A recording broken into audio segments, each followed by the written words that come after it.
to turn this over to our supervisor of Haverstraw.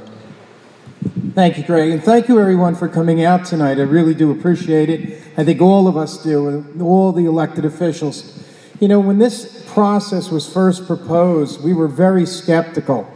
Does everybody here remember what the K-Freeze plant was like? Okay. Do you know what they produced there? I know John Raimondo over here did because he was a Vietnam veteran. They produced Agent Orange at K-Freeze. A number of men that worked here from North Rockland worked at K-Freeze. They went and really in front of the DEC and told the stories how the unused chemicals would be taken in 50-gallon drums and poured out the back of the property. We had numerous people come down with cancer. When they first remediated the site, it was the worst Superfund site other than, what is the one up in Love Canal? When they went to remediate it, they designated an area. After they remediated that, they allowed the new company to come in and excavate. So sure enough, the gentleman is in there excavating it. All of a sudden, he digs up purple soil. They stopped immediately. Another 5 acres was designated.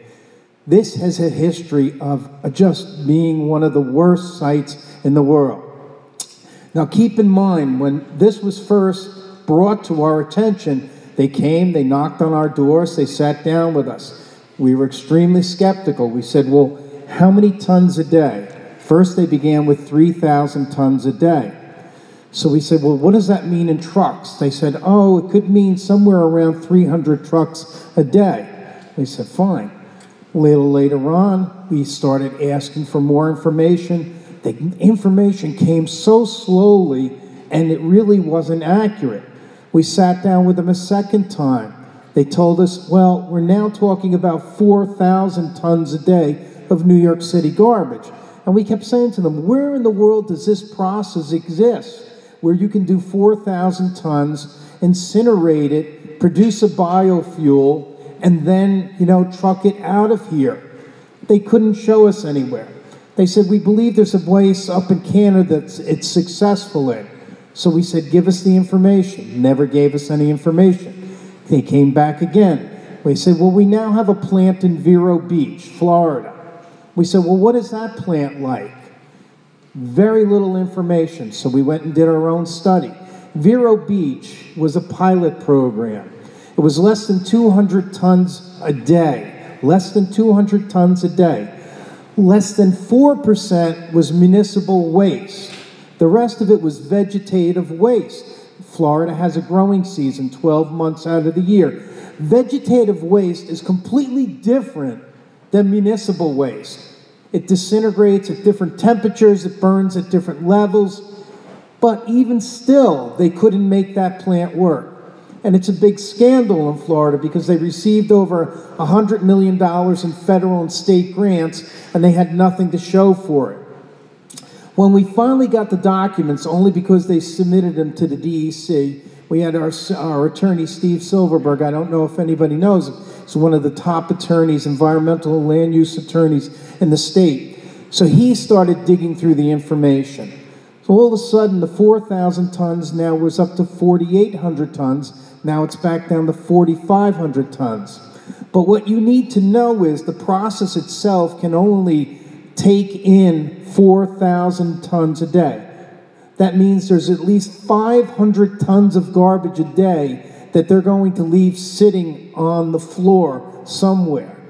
To give you an idea, when we operated a sanitary landfill and we took in the town of Haverstraw and the town of Stony Point, we would get on an average day 150 tons of garbage.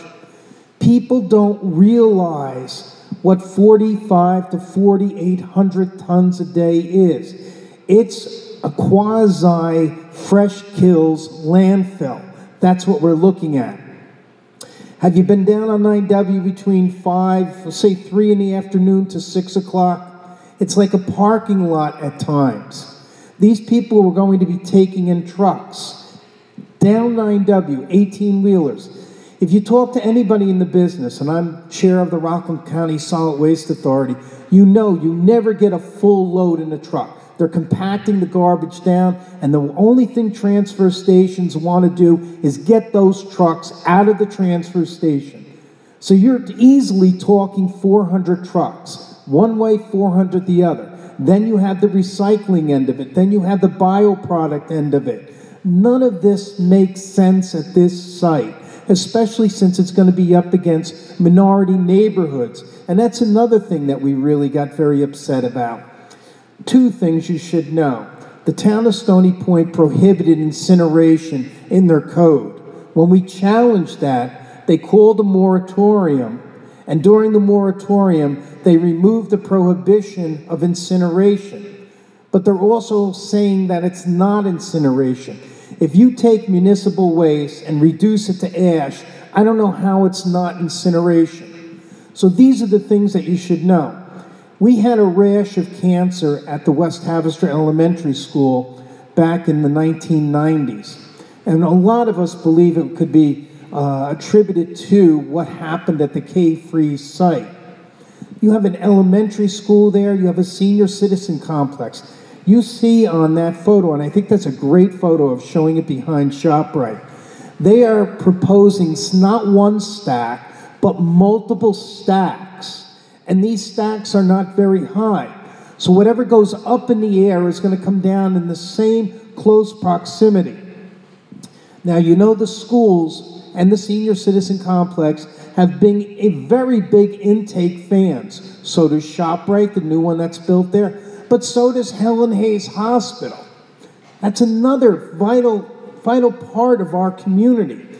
This is inappropriate. It doesn't need to be here, and it shouldn't be here in our backyards.